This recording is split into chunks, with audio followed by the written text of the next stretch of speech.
what you resist persists. So if there's any ounce of resistance in you to who you are right now, that's actually what's going to keep you stuck there. Right. And so I always say enlightenment is a byproduct. If you set it as your goal, you won't get there. You get there by not wanting to be there, by wanting to Right. be here. Yeah.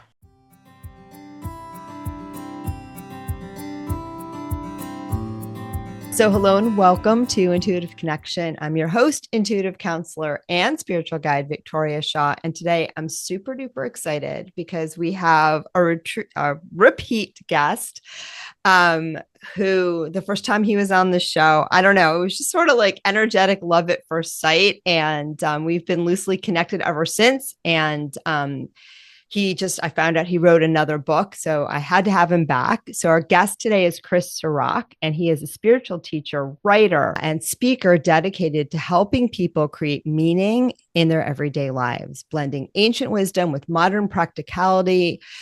Cirak offers a fresh, no nonsense approach to spirituality, one that isn't about chasing enlightenment. Oh, I love that. But about understanding the design of life and making better decisions. Amen.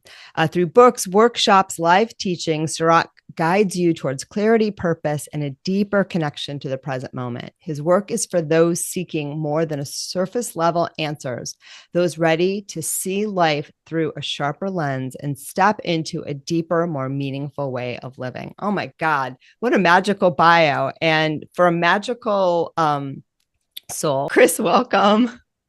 Welcome. Thank you. It's a joy to be back. And every time I would get a ping from you, it would be the highlight of my day. Oh, I love that. Thank you so much. You just made mine. And all right. So tell listeners, what have you been up to since our last visit when we were discussing your first book, Be You? Yeah, there was actually a follow-up to that because I realized something I already known, but the demand was there that a practical um, workbook, companion book was in order. So I spent some time putting that together. That goes with BU.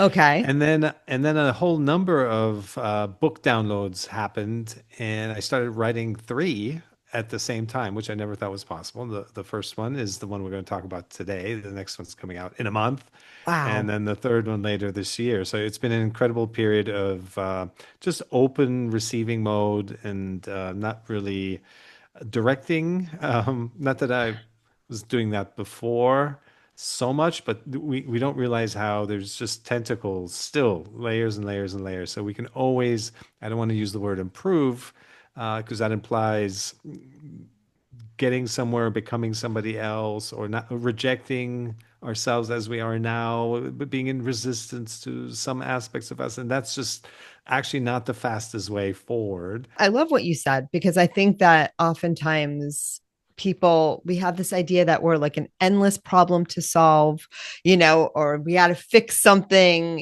and that's not what the enlightenment process is all about. That's not what life is all about, but I do feel that, through that expansion, that we all seek in life to just constantly expand and constantly explore and constantly evolve, that you're going to have like ever increasing, and even that seems seems like there's a goal. But I know I was thinking about, in my own intuition, I was thinking about, I've been doing this work for 15 years, and it's not that I was bad when I started. I mean, I was making a living, I had clients, and some of those clients are still my clients today, right? So I must have been doing something right then and still now. But I'm better than I was. Like I keep getting clearer. I keep getting better. I keep getting more aligned. And it's not that something was wrong before. It's just that, like when we're in it, like we just keep expanding. So does that jive with what you're talking about? Yeah, there's no question we're expanding. Maybe there's a way to, if I had a whiteboard, I would actually visualize this because I do that in my workshops, that we think of it as expansion, but what we're really doing is with our limiting beliefs, with our conditioned thinking, with our projections and expectations, and even our hopes and dreams and all that, we're creating layers around ourselves. I think of source as atmospheric pressure that it wants to come into us, wants to enter our being, our life, but we're keeping it out of us, outside of us, through all these ideas that we have that we're in control and that we know better and such. So we've heard the term, unlearning or surrender and letting go, all these things. So it's more akin, the expansion is more akin to letting go of the resistance Fair. and so, limiting beliefs and the clarity that you just mentioned, the word clarity, that usually comes through a simplification. Like it gets simpler. It's actually hard to make things simple, but then you kind of realize that it was the simplicity is where the magic lies, and it was letting go of a lot of the thoughts that it needs to be complicated that ultimately make it powerful. Yeah. And I think you said a lot in there too, because I don't think it's hard for things to be simple.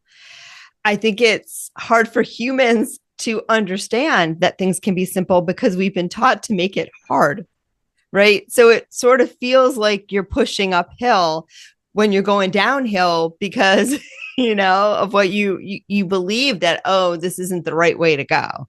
But once you Yeah. learn how to go with the flow, then it's not hard at all.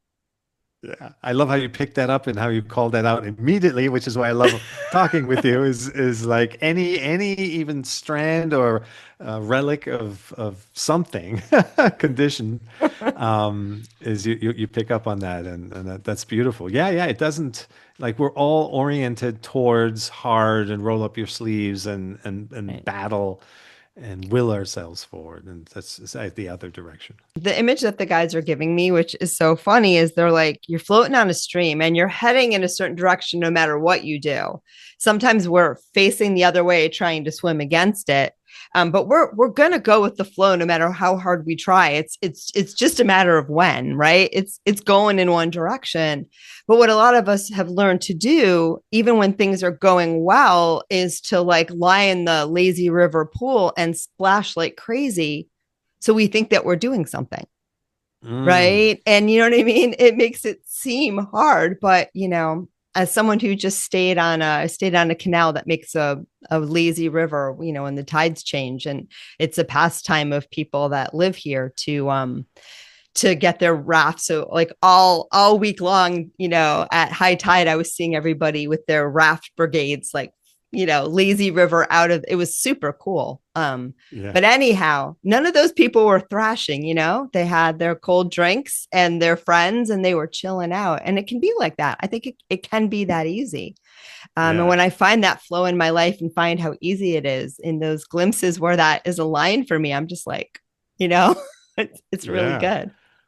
And that's actually a perfect segue to the book because it talks about these different levels of awareness. So Okay. the 5 levels of awareness, that's the book, and how to get into that flow state and even beyond. Level one is two. You think life is happening to you. There's a separateness. There's a victimhood. We all kind of experience that. By the way, what I've found is that there's no difference in life experience between call them old souls or young souls or return souls, new souls, but it's just the speed at which we move through these phases of just kind of recovering from the surprise and the shock of finding ourselves in a body again. If you look at the big figures, the Buddha or Jesus, they all suffered what they put themselves through. And it's just they move through these periods of identification more quickly to then get to a better place. Um, Well, that's and then huge. But yeah, keep yeah, going. exactly. that Yeah, yeah. that's big. Okay. But and Yes. And so then you learn from that, from this, primarily through suffering, from the state of separateness and victimhood and blame. And then these little cracks happen and you start to see that life is happening because of you. So level two is because. So I'm seeing things because of how I interpret them, because of how I expect things and project things. There's a connection that's been made between yourself and the world around you and the deeper spirit. And then when that widens, these cracks get bigger, then you really understand, well, then life is happening for me, really. I can turn this into something, a teacher, a mirror, a lesson plan where I go through, using this, earth school to become a better person. And that's probably the one of the toughest stages because it ends essentially on like Night of the Dark Soul kind of meaninglessness state because you're letting go of everything that you thought had meaning, that you've been conditioned to think has meaning, and that you've assigned meaning to. Yeah, and that then takes you to level four, which is what you were just talking about, flow state. Because all the beliefs, every belief ultimately is a limiting belief.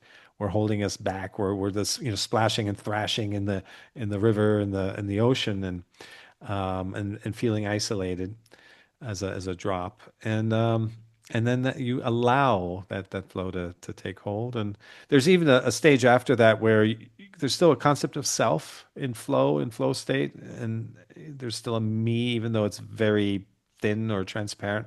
Once you let go of that, then you're unity consciousness, and that's a great place to be in as well. All right, I've got a bunch of questions coming off of that. Yes. A lot of the people that I work with, I think, are in stage, okay, wait, two. A lot of stage two folks out there. And I feel like, I don't know what you think, but I feel like one of the biggest things that I get when people get, well, there's a lot going on in stage two, but, and I imagine too, they're not linear, right? We probably flit around depending on where, Yes. where our attention is focused right now.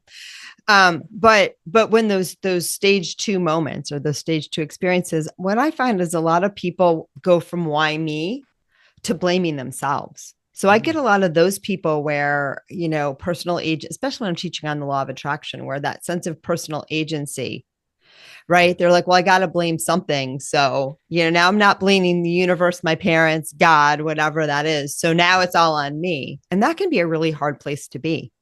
Mm. Yeah. Well, it's the stage before you, and absolutely, I see it and hear it all the time as well. Where the first, I remember even myself, the first time I heard that, life is a mirror, that you take that on as, well, it's my fault. Yeah, Everything exactly. is not happening and not right with me is my own doing.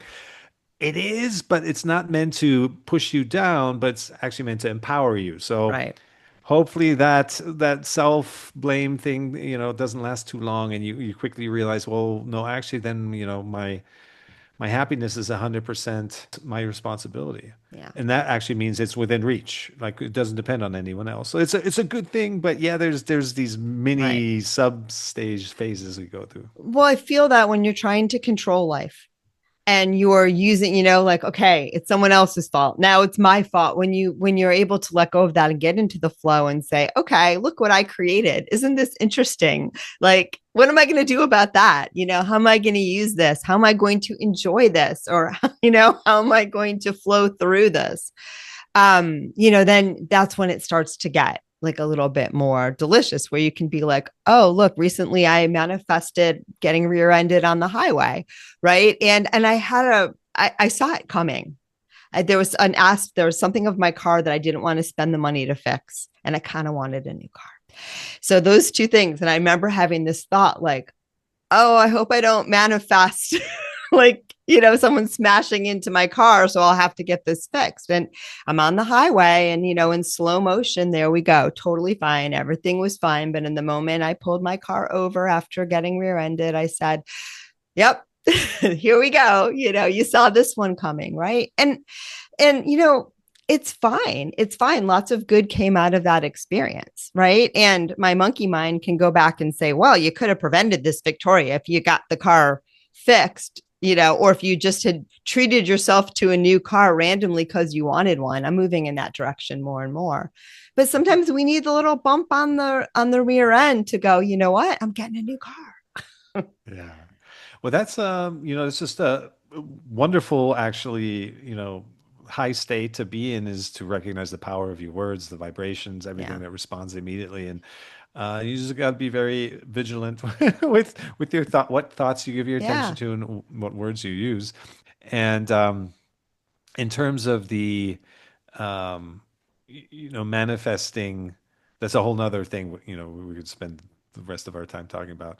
And getting to a place where, because if you're manifesting in the traditional sense, traditional meaning the kind of the typical law of attraction, set your intention and pretend as if it's already here and all that, you're still limited to what you can think of or conceive of or even imagine. It's still limited to who you are, the kind of like your story about you, maybe a little bit beyond that, but it's still you. But to truly be able to let that go and move more into a flow co-creation state, then you can call that just constant manifestation because you're playing with the unknown. It's just like you're right there on the at the bleeding edge of the unfolding of life, and so it's just constant, big time manifesting, and it's based not on your knowing or your wanting or your human desires, but it's based on trust in the divine. It's Right. in something so much bigger than we are. So it's all great stuff.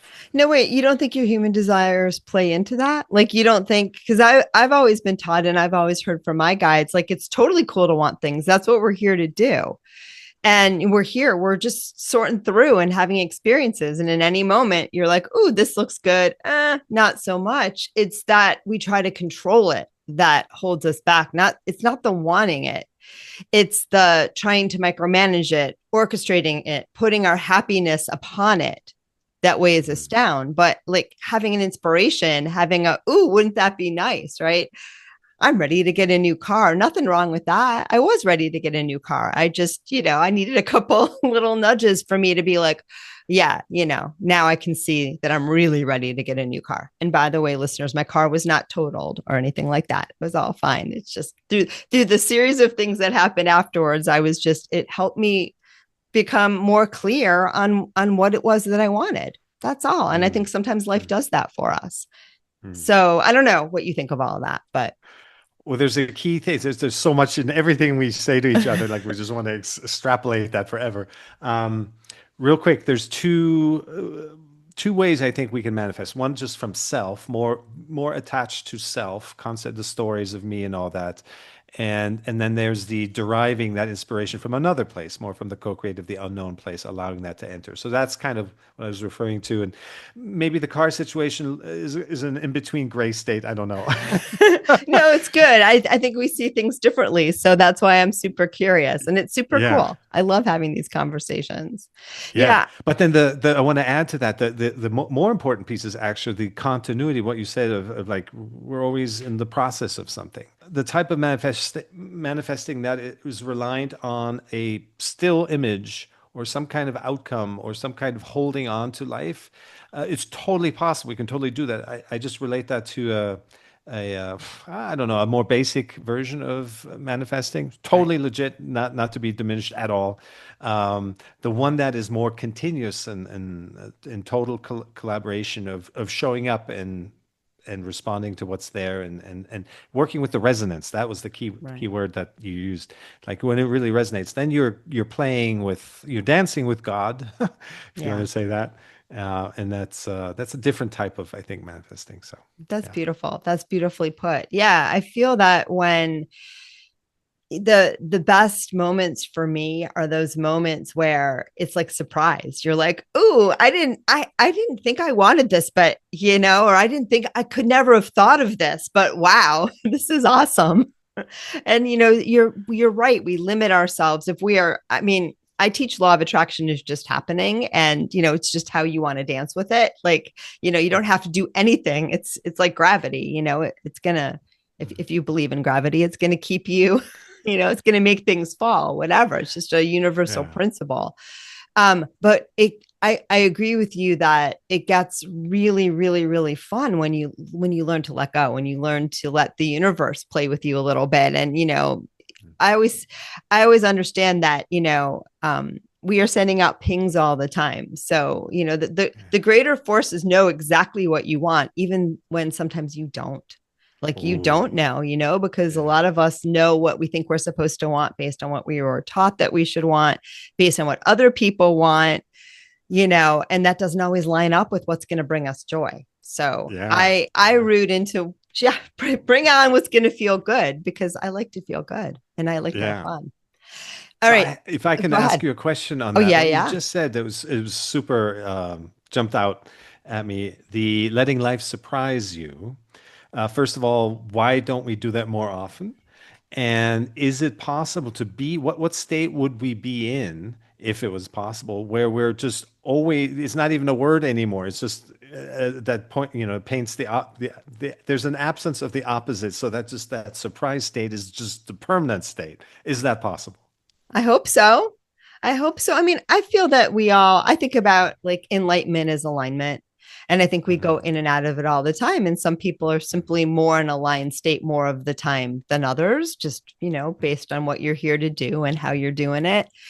Um, but yeah, I think so. I mean, I'm not one that feels like you have to let go of desire. I'm a fan of desire. I like to have things that I want. It's the difference between holding on like this and just offering, right? When you're holding on like this, you're gripping and you're thinking like, I need to figure this out. I need to know what I want. I need to make it happen. If this doesn't happen, I'm going to be miserable. I went through that last night with a very silly thing, right? But releasing is, wouldn't it be nice if, we'll see what happens because sometimes we don't know. Sometimes something better is coming along, and sometimes we don't even have to worry about it at all. We can just open our arms and say, like, hey, I trust life is going to give me something good. Let's see what's coming. Yeah. Yeah. Oh my gosh. Do you think the universe needs you to, if you put yourself in the universe's shoes, needs the human to Sorry. have a dominant vibration to play with them, Oh. or can they play with them without that vibration being there? Oh, I think we're absolutely co-creators. Mhm. We're absolutely co-creators. So the way my guides explain it, and you may have a different understanding, but the way my guides explain it is you're like the point person on the ground, right? So you're bringing in all this data and you're having this human experience, and that matters. That really matters. I've always been taught it's not about transcending the human experience. It's not even about like letting go of the personality. It's about becoming increasingly disidentified with that so that you can just be more conscious of this great, human vessel and point of focus or point of or perspective, right? You don't get lost in it anymore. You can be but you can just play with it more, if that makes sense. Mm. But it's important. I've always been taught it's important. It's kind of what you're here to do. And, my Yeah. guides are also saying it's like a lot of people want to ask the universe or spirit or God or the guides, sometimes even me, what do I want to do? Like, what should I do? Like these kind of questions. And the guides are always like, it's ridiculous. It's ridiculous. Like we're here to support you in what you want and where you're focused. But we don't know because we're not the one on the ground. You're an Mm. expression of that thing that's greater than yourself when you're here. And the more you know that, the more fun this party is. But being here as a human personality or a human point of focus is the words that the guides are using. It matters. Mm. And can I say one more thing they're saying? And then I want to, Yes. I want to see, I want to see if like it jives with what you. And let me see if I can find the thread again. The other thing they're saying is like the so-called flow state that Chris is talking about. It's just when you're aligned. It's just when you're aligned and your human self and your higher self are just in what are they saying? Relaxed flow, right? Mm. They're intermingled in a way that again, they say to use the prior analogy that, you're no longer swimming upstream or trying to Mm. swim upstream, which is impossible. You're just floating on the river taking in the surroundings, and sometimes you may want to steer the little rudder this way or that way, but it's Mm. just more alignment. That's what I get. Mm. Anyway, back to you. I don't know if any of that Yeah. landed. No, it reminds me of, this could just be, the male, female, my male brain trying to Yeah. organize and put a system or a structure on something. And when I do in my own ruminations and meditations and so forth, I do come across the message very often consistently that universe is more messy than that. Which blends much more into the female way of seeing things. I think without wanting to stereotype things, but it's the comfort with messiness is an important ingredient in one's own journey. Oh, yeah. And even though I write books about putting structure to things, maybe that's helpful in some ways, and maybe it's the yin and yang, and that it's its own dance. No, I remember a quote from Eckhart Tolle. I don't know if I need to get it right, but something like all structures are unstable. Is that the one? Or all, oh Ooh. gosh, but there's something like that. Or all structures are, they're not permanent, right? So we can put them out there. They can be really helpful. I actually really like yours, and I'm going to read your book, which I haven't done yet, but now I'm gonna because I think it's a great. It sounds like it's a really beautiful rubric for people. Um, you just have to treat them like understand this is just their pointers. This is just, like don't get lost in the structure. That's just the same thing happening over again, but that doesn't mean that you can't write an awesome book to help people sort of orient themselves or, break up William James blooming buzzing confusion, right? So he talks about everything's just, before we have a working mind, everything's just a blooming buzzing confusion, and then your mind starts to put structure on things, and that's how we have this human reality. So it's a good thing. It's just a matter for me is you don't get lost in it. You just have some looseness with it. You say, based on what I believe right now, or this is the best way of looking at things right now for me. This feels most aligned. This brings me the most joy, right? And I don't ever identify anything as the absolute truth because I think that's when we get a little stuck because we're evolving. Anyway, that's what Yes. I think. Um, Yeah. One of my favorite quotes, my own favorite quotes, not to brag or anything, but it's the moment you think you know anything, you don't. yeah, exactly. Like unless you know it like this, and even then, you don't know it like that, Yeah. right? You don't know anything like that. It's just they're just fleeting. This is going to help me navigate life right now. That's the way that I see it. But I want to talk about something else that you said, that last stage, that unity consciousness. Do you think that that is a place that we are meant to linger while we're here having this human experience? It's such a final stage in one's evolution, going through Earth School, that you're probably not going to achieve that because we're just inherently limited by our bodies. Our vibration is there's more to just beyond Earth, and so many more stages that once you get that close to that high up in your vibration, you'll go elsewhere and you don't need to come back. So it's almost a little bit a theoretical place to be at least like if you were truly that high vibrating unity conscious, you just wouldn't even be here. You wouldn't be in your body. I don't know. You turn into vapor. I don't, whatever, what might happen. But Vapor again, could be fun. yeah, it could be fun in the quest for structure, right? It adds a complete sense of completion to the picture. um, and also just kind of this assumes a regression comfort with the regression topic that the majority of our journeys seems to be in the lower stages, and then only at the tail end. I don't know if you say you had 100 cycles in your reincarnation cycles that maybe you spend 85 mired in the darkness and the confusion and and then you maybe 10 you start to you can flow and you can enjoy and just at the tail end, and which kind of explains why there's so much unconsciousness on the planet. Is this actually drove that question of like why do we see just continuing over everything we say has been around for thousands of years. It's been there since the beginning and even before. So why hasn't consciousness spread more? Is more prevalent today? Because the information is there. Well, you just a soul has to be ready for it. So why aren't Right. they ready for it? Well, it's because they spend most of their human earthly reincarnation cycles in the lower stages, and then we accelerate really quickly at the end. Kind of once you get it, then the challenge really is just to like, okay, I get how it works. I still have to accept my human form, and I have to live, find a way to live at peace and harmony in a majority unconscious world. That becomes the primary challenge at that point. But as you kind of get it in the the most maturity of your soul has happened, and then you can kind of graduate out pretty quickly. Um, so um, so I don't think there's even a chance to linger. To come back to your question, it's going to be a very short experience, is my sense. If you do reach that, or you have glimpses of it, and then you graduate out to maybe experience that more in a permanent way and elsewhere.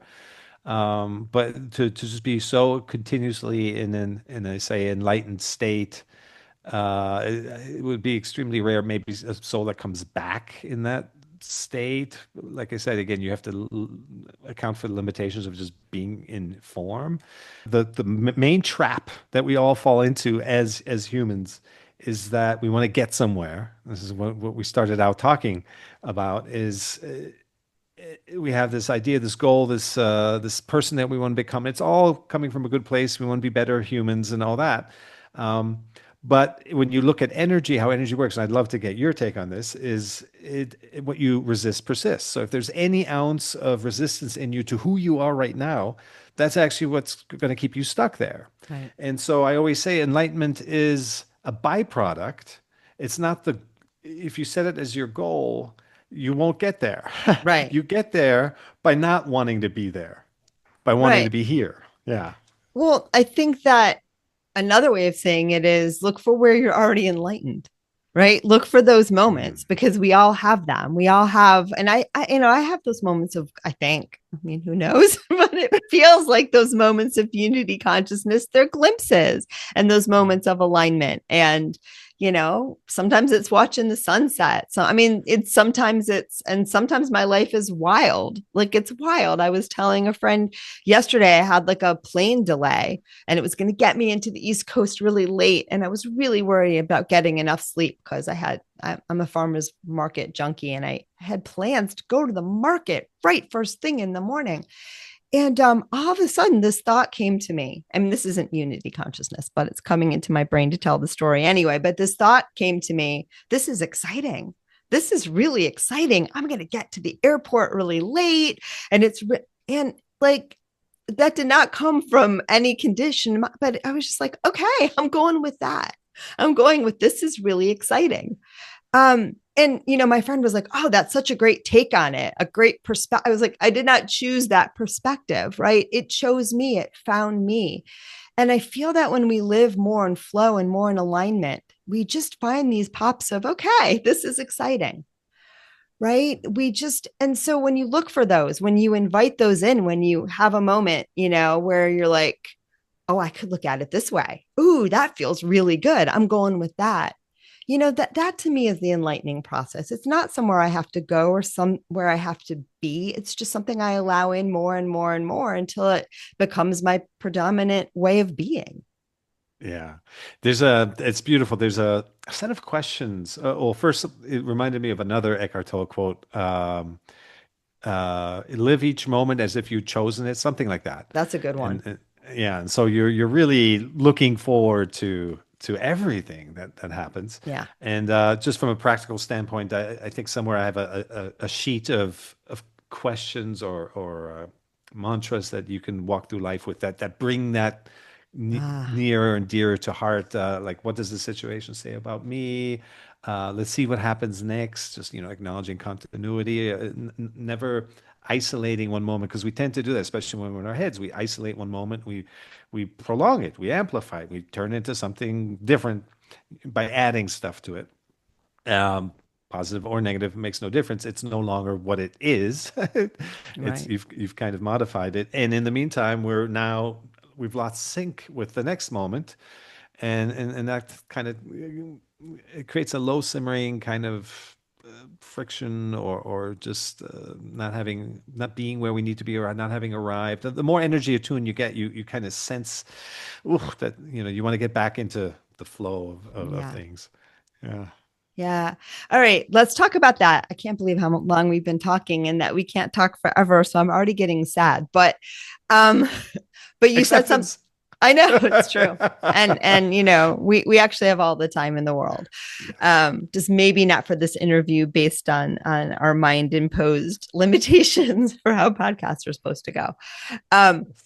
but you said something else in there, and it's just because it was something that I've been thinking about and something that kind of came to me this morning. You talked about, did you say energy attuned? What was the phrase that you just used?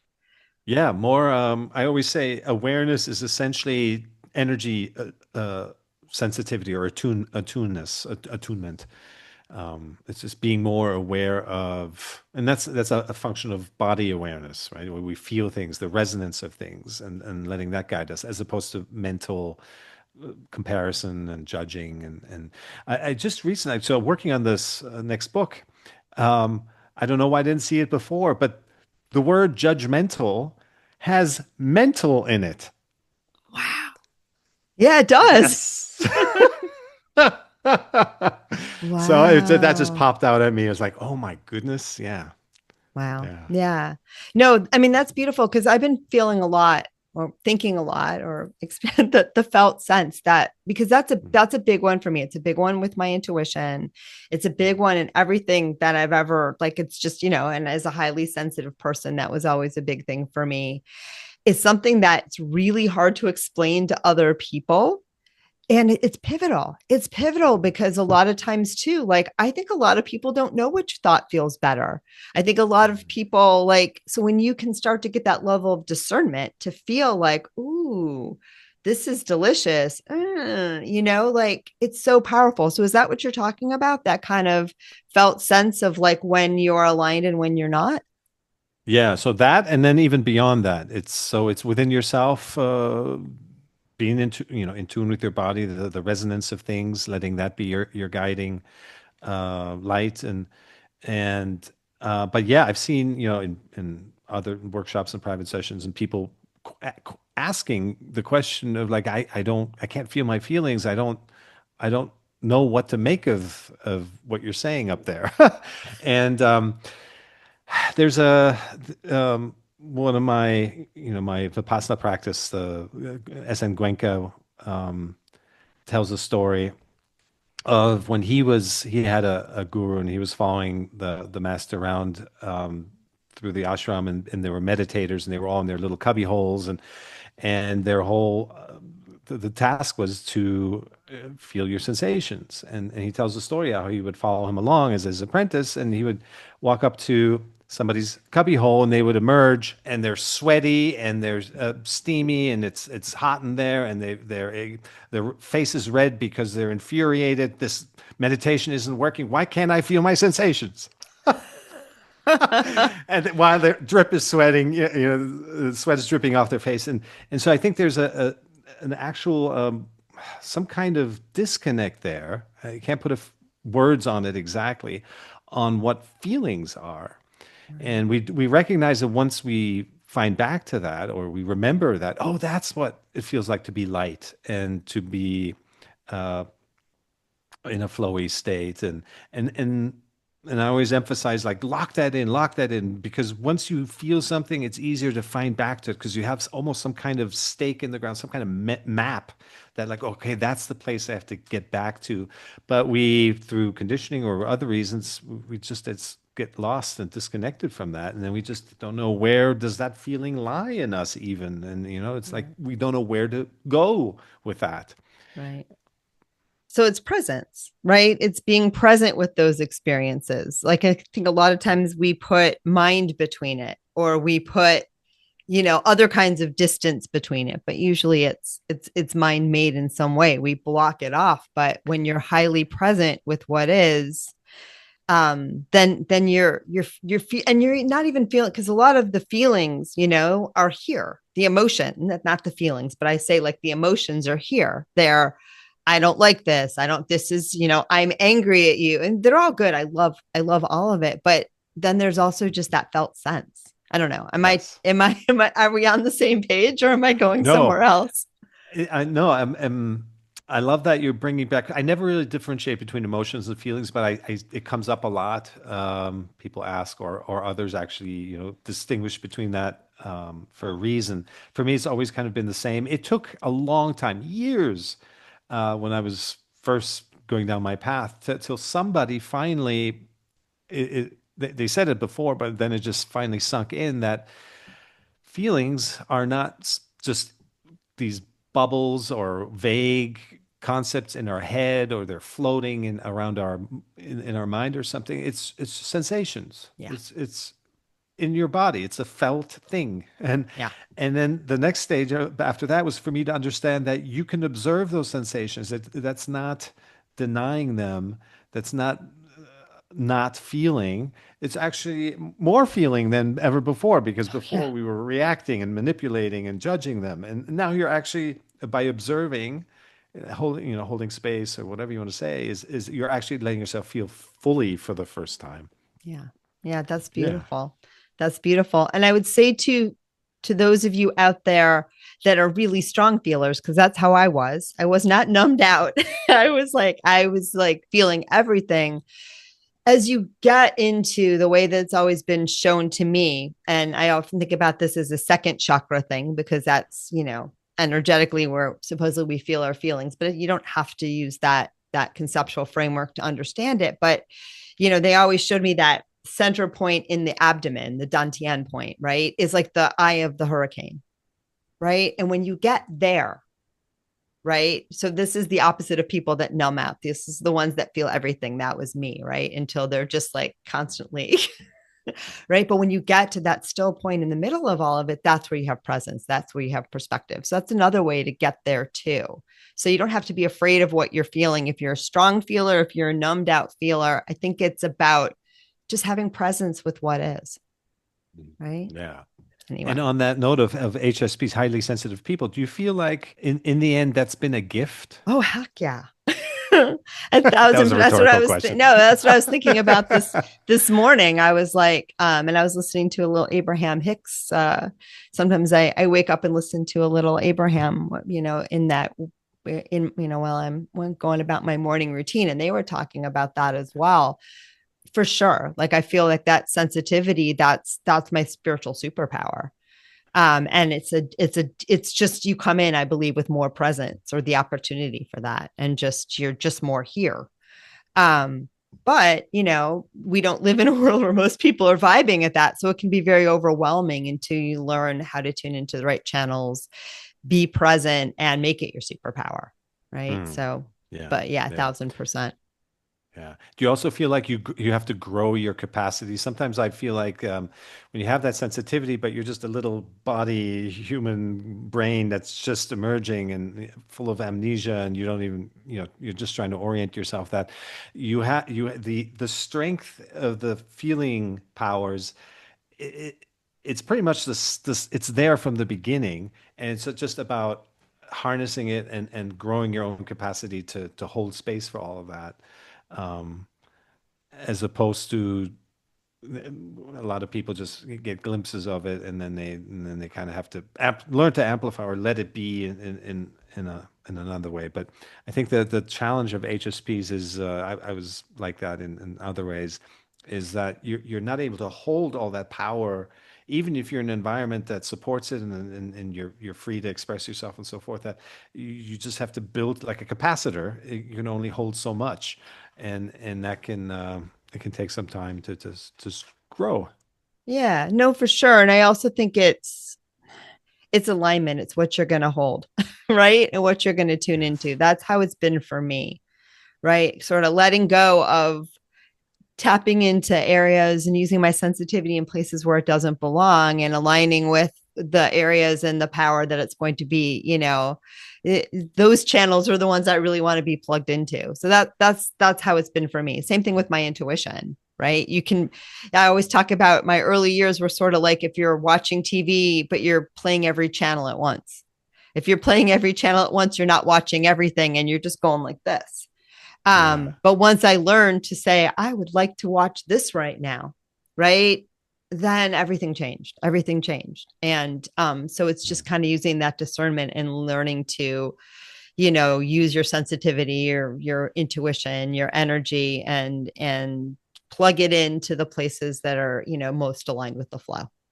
Yeah. Speaking of plugs, I do want to mention this because I Yes, plug yes, you all the please. time in my Oh, workshops, oh, because yeah, and I've said this before, the combination of having the science background and then being so committed now to bringing that into the the spiritual side or the whatever you want to call it, is such a powerful combination, and it brings structure to the unstructured.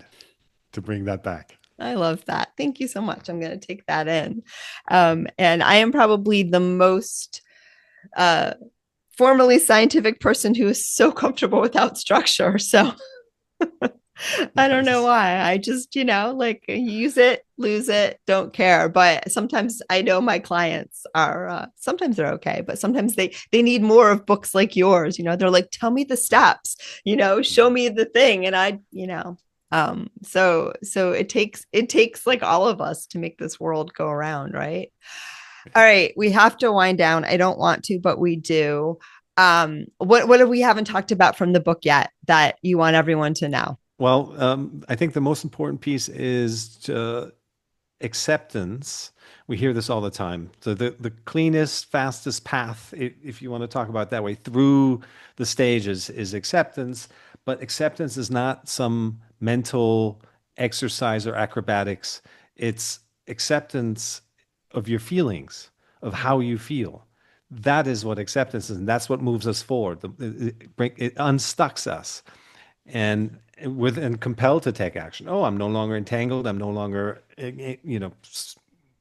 butting heads with whatever energy, whatever force, and Yeah, suddenly you're free and like, oh, I got to do something now. I want to do something. So it compels action. Acceptance compels action. It's yeah, not passive. It's not, no, restrained. It actually is the most powerful thing to do. that's beautiful. I love that. And it's true. I think when we're accepting, when we're relaxing into something, then you get those pops of inspiration that make you write 3 books at once, Yes, exactly right? that. Because they just come to you, right? Exactly. And I always say the biggest challenge of humans should be that there's too much inspiration. There's too many downloads. It's like you still have to eat and sleep and brush your teeth. So, but that's a good problem to have, is to be Right, able to negotiate with ideas and say, hey, I don't have time for you right now. Go to the next person because I've already got a full plate. right. And that's a great state to be. Yeah. It's a difference, I think, between trying to make it happen, which often comes from that place of not enough, right? And Yes. allowing it to happen because you know that you already Yeah. are. And sometimes nothing happens. Sometimes you just need a pause too. Like I said, watching all those people on the lazy river, they were having a grand old time, right? It can be Yeah. really life can really be like that. It can be. And if you do that with intention, if you do nothing with intention, it's actually the most potent place to get Yeah. more downloads because otherwise you're busy with the last idea. And this is the place of, Yeah. I think, most potent place of attraction is to Yeah. be doing nothing with intention. Yeah. 1,000%. I always say with the intuition, people want to know, okay, like I get these intuitive hits sometimes, but I want to know how to do what you do, where you just tune in and you get something. Um, and I don't always, there are times when there's not an answer forthcoming. Like I was having dinner with somebody in our line of work, and he's like, Victoria, do you ever not get an answer? And I was like, of course. Like if I didn't, then I'd be in my mind, right? The mind can always make something up. But intuition is always an act of surrender. It's always an act of letting go. It's always an act of acceptance, right? You have to let go to know, to really know. Ooh. Yeah. That's There that's you a go. trademarkable term there. All Yes. right. Well, there you go. You'll have to teach me how to do that. Oh, Chris, this was so fun. I wish we could talk for like 10 years. Um, but we can't. So, oh gosh, it's so hard to say goodbye. Um, Tell people like where they can find you, where they can find the book, and also you teach, you travel, you do really fun stuff. So just tell people like because they're all going to want to do stuff with you now. Yes. So my hub online is Cirak.com. You can find out about books. They're usually all on Amazon, available as audiobooks as well. And look for workshops and retreats and talks all around the globe. Yay! Beautiful. And any parting words? The not needing something to happen is the most powerful action we can take. I love that.